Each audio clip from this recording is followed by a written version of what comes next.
What it do, YouTube? It's your boy Tony Vo, the boy Zombie Slayer, and guess what? Dun dun dun dun! It is time for Part 3B of our Iceberg that we've been reacting to, the incomprehensible, unexplainable Iceberg. We just checked out that black stuff. It was the black stain. We going on to the birthday effect. The birthday effect is a statistical phenomenon that states that an individual is more likely to die on or close to their birthday.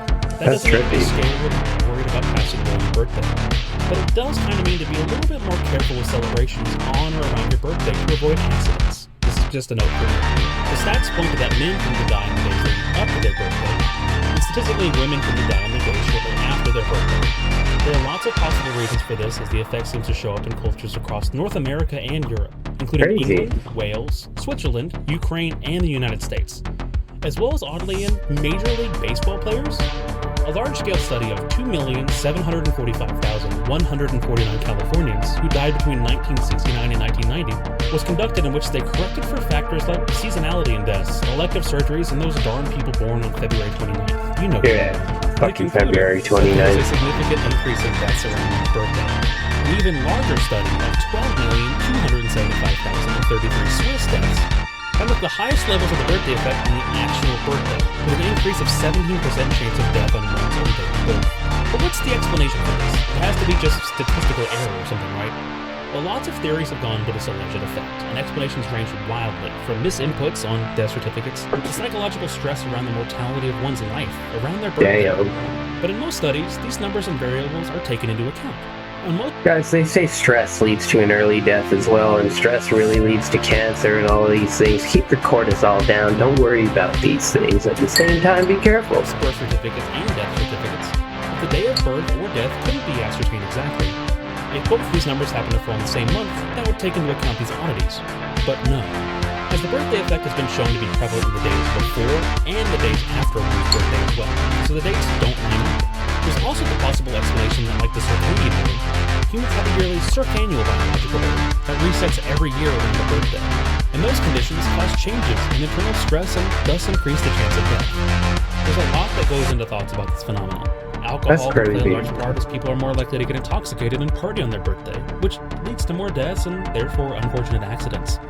But there's a couple deeper theories and thoughts that seem to be where most people end up, but they kind of contradict each other. You see, a birthday is a day to either look back upon one's life and reflect in a positive way about what they would lose in death and try and hold on. And to others, it's a reminder about what is past, and can be a staunch reminder that the glory days are over. And for those that might be suffering through depression or even a terminal illness, a birthday is a fixed date for someone to focus on and allows people to try and hold on until that specific date. In the end, though, we may not know exactly what causes this birthday effect. He didn't just happens to be a statistical fucking hit you with the fucking Linkin Park reference. But it is something to think about, even if it's just for a second. It's a very morbid thought, but this is why it's so deep on the iceberg, and boy, it only gets deeper from here. 96% of the universe. Jeez. Did you know that we as humans can only comprehend 4% of the known universe? Like, that's crazy. 96% of reality is dark matter and dark energy. That's what really got me into making this video at a deep level. I haven't mentioned it much, but so many aspects and things for this video have come from the book 13 Things That Don't Make Sense by Michael Brooks. Which, if any of these topics have intrigued you or interested you at all, you should absolutely buy this book, as it was one of the most enjoyable reads I've had in a long time. I mean, I think I want to read that book. I like stuff like this. And so far this has been crazy. Check it out, please. That being said, in that book, Brooks goes on to what I'm going to be calling the missing universe, which is the fact that of every single thing in the entire universe, humans can only comprehend 4% of it. To put that into perspective, we as humans have observed almost the entirety of land on Earth, with lower estimates being that we've only observed 78% of land on Earth, and to some sources as high as 98% of land, not including Antarctica, which is pretty high. But in comparison, we've only explored between 5 and 22% of the oceans on our own planet. That's crazy. 5 and 22%. That equates to us not knowing roughly what 65% of the planet we live on is or looks like. That's a huge percent, but pales in comparison to the fact that 96% of the entirety of everything might actually be unobservable and impossible for humans to even recognize or perceive. It may be a matter of perception, it may be a matter of science and math making it extremely hard to detect it. I don't really get it. But how do you plan or even begin to go about? But I'm not that much of a schmarky punch. And doesn't exist. It's wild, but there are people on this earth whose sole jobs are to try and observe that dark matter and dark energy are even real.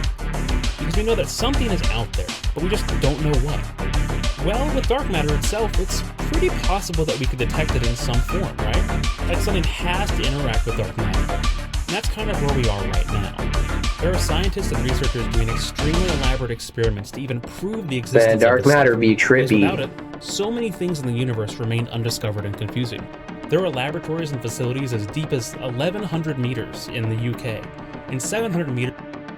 Is this like CERN? No, that's a hadron collider. I don't even know what dark matter be doing and how you be doing the dark matter and what it be do. In the United States full of materials at temperatures as close as humanly possible to absolute zero, just to hope that one form of dark matter will collide and hit one of these detectors on Earth. And that's just dark matter. Dark energy is the bigger, badder brother of dark matter. You see, while dark matter is a form of matter that does impossible things like possibly holding the entirety of our solar system together, that's to crazy. Gravitational force and holding the galaxy in place. Dark energy is the opposite. Dark energy is everything that pushes against the folds of time and space, breaking laws, going against all forms of known gravity, and as far as we can tell is just getting bigger and bigger and making the universe as a whole large at a rate that we can't figure out. The universe was proven to not just be expanding still, but the expansion is accelerating. Damn. The cosmos are literally blowing themselves apart. From looking at and observing supernova, and even taking into account space dust and the time it takes for energy to get back to us on Earth, the results show that the universe has a negative amount of mass, which makes absolutely no sense, by the way. All things that make up dark matter and dark energy go against what we know to be true and right on Earth, so much that there's a whole other form of theoretical and quantum physics and mechanics, that the rules we've developed for things like gravity on Earth and in our solar system don't seem to work. There's things like quantum entanglement that just goes against every single thing that you can even think of making sense. So much that Einstein, yes. What about Einstein? Did I do that? Hey, this is a perfect reminder for you to subscribe and we can maybe skip these ads with YouTube Pro. That thing. Called it spooky action at a distance. Man, I love so spooky much things. And physics, and I'm all But there's some weird things that physics does, man. I don't quite understand it all. here for it. Well, there's an entire 96% of everything that we don't know. It really gets to me. What is it? Have we been thinking of it all wrong and possibly the entirety of everything is wrong? And we've been throwing a god particle or two at the whiteboard and hoping something sticks? I don't know. I'm some person on YouTube that doesn't have anything close to a degree in the sciences. We just have to go and think. Like so many other things on this list and probably many other things. Very interesting, though. There are things out there that are so hard to even begin to understand and wrap our minds around. To think of theoretical and even galaxy-wide phenomenon in our day and age, what's to come in the future? We could have an answer to dark matter and dark energy and what our entire universe is made up of at the end of the day. And maybe something intensely wild and sciencey, or maybe something cosmic and horrifying. And I'm all here for it. And I hope you are too. Before I ramble on any more about cosmic-sized proportions and wild out-there concepts like gravity, that's the next topic. Well, let's talk about how gravity is wrong. Well, not proven, and kind of like how 96% of the universe is unknown. It adds to the air of mystery that things people thought so concrete as fundamental laws can be uprooted and changed. Gravity is wrong, mate. There's a growing group of people on Earth and scientists that believe that the formula and our understanding of gravity is wrong. These scientists believe that Newton's law of gravity is wrong, but can't prove it, as proving it would fundamentally change your understanding of physics and gravity itself, but would possibly allow for the concepts of dark matter and dark energy to be understood, or at least quantified.